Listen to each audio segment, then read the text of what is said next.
안녕하세요, 여러분. 오늘은 검찰이 이재명의 위증교사 1심 판결에 대해 항소한 이유와 이 사건의 배경 그리고 향후 진행 상황에 대해 더욱 자세히 설명드리겠습니다.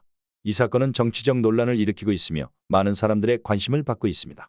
사건 개요로 이재명은 위증교사 혐의로 기소된 상태이며 최근 1심에서 무죄 판결을 받았습니다. 그러나 검찰은 이 판결에 대해 즉각적으로 항소를 결정했습니다. 이 사건은 이재명과 관련된 여러 정치적 사건과 연결되어 있으며 그의 정치적 생존과도 직결된 중요한 사안입니다. 위증교사 혐의란 무엇인가? 위증교사란 다른 사람에게 거짓 증언을 하도록 지시하거나 유도하는 행위를 말합니다. 이 경우 이재명은 김진성에게 위증을 하도록 지시한 혐의를 받고 있습니다. 검찰은 이재명이 김진성에게 진실대로 말해라는 등의 지시를 했다고 주장하며 이를 통해 이재명이 범죄를 저지른 것이라고 강조하고 있습니다. 검찰의 항소 이유는 무엇인가? 검찰의 항소문에는 여러 가지 주요 내용이 담겨 있습니다. 첫 번째로 범죄의 명백성입니다. 검찰은 이재명이 범죄를 저지른 것이 분명하다고 주장합니다. 이재명이 김진성과의 통화에서 사실대로 말해라는 지시를 했다는 점을 강조하며 이는 위증을 교사한 명백한 증거로 간주하고 있습니다. 두 번째로는 전체 맥락의 무시입니다. 검찰은 1심 재판부가 사건의 전체 맥락을 고려하지 않고 개별적인 증언만을 판단했다는 점을 지적합니다. 이들은 위증 범죄와 관련된 대법원 판례에 따르면 정황을 전체적으로 파악해야 한다고 주장하며 1심 판결이 사실과 법리에 부합하지 않는 결론에 이르렀다고 강조합니다. 세 번째로는 고의성의 문제입니다. 검찰은 1심 재판부가 이재명이 위증교사의 고의를 인정하지 않은 것을 받아들일 수 없다고 말합니다.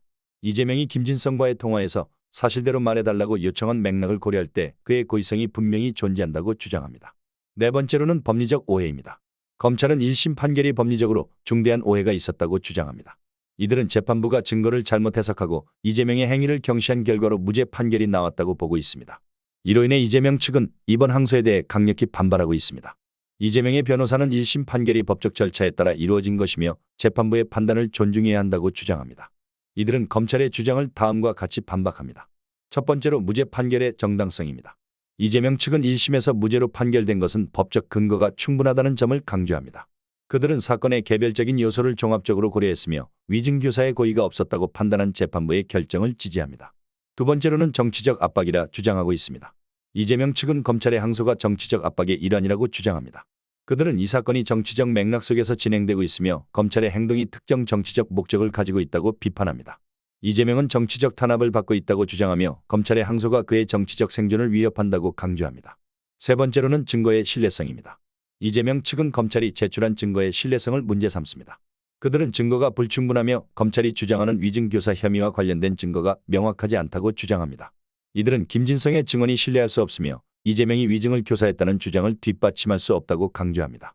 향후 진행에 대해서도 궁금하실 겁니다. 항소심은 이제 시작될 예정이며 검찰은 이재명의 범죄를 확정하기 위해 모든 노력을 다할 것입니다. 검찰은 항소심에서 이재명의 주장을 법리적으로 보강하고 신속하게 진행될 것이라고 밝혔습니다. 이 과정에서 이재명은 더 이상 변호할 여지가 없을 것으로 보입니다. 신속한 진행이 될 것이며 항소심은 일반적으로 1심보다 빠르게 진행되며 검찰은 조속히 판결을 내릴 것을 기대하고 있습니다. 항소심의 결과는 이재명에게 매우 중요한 영향을 미칠 것입니다. 법적 대응도 주목되고 있습니다. 이재명 측은 항소심에서도 적극적으로 방어할 계획이며 필요한 경우 추가적인 증거를 제출할 가능성도 있습니다. 그러나 현재 이재명은 증인 신청을 할 수 없는 상황이기 때문에 어려움이 예상됩니다. 정치적 여파도 클 것으로 예상됩니다. 이 사건은 단순한 법적 논란을 넘어 정치적 파장을 일으킬 가능성이 큽니다. 이재명이 유죄 판결을 받을 경우 그의 정치적 생존에 큰 타격을 줄 수 있으며 이는 민주당 전체에도 영향을 미칠 수 있습니다. 반면 무죄 판결이 날 경우 검찰의 신뢰성에 큰 타격을 줄 것입니다. 이 사건은 여론의 큰 관심을 받고 있으며 향후 진행 상황에 따라 사회적 반응이 크게 달라질 수 있습니다. 이재명 지지자들은 그의 무죄를 주장하며 반발할 것이고 반대 세력은 검찰의 입장을 지지할 것입니다. 이러한 대립은 사회적 갈등을 더욱 심화시킬 가능성이 있습니다. 이번 사건은 이재명과 김동연 재판부 간의 갈등을 더욱 부각시키고 있으며 향후 항소심에서 어떤 결론이 나올지 주목됩니다. 검찰은 이재명의 범죄를 확정하기 위해 모든 노력을 다할 것이며 이재명은 자신의 입장을 방어해야 하는 상황입니다. 이 사건은 단순한 법적 논란을 넘어서 정치적 맥락에서 어떻게 해석될 수 있는지에 대한 중요한 사례로 남을 것입니다. 앞으로의 진행 상황을 주의 깊게 지켜보아야 할 것입니다. 여러분은 어떻게 생각하시나요? 여러분의 의견을 댓글로 남겨주세요.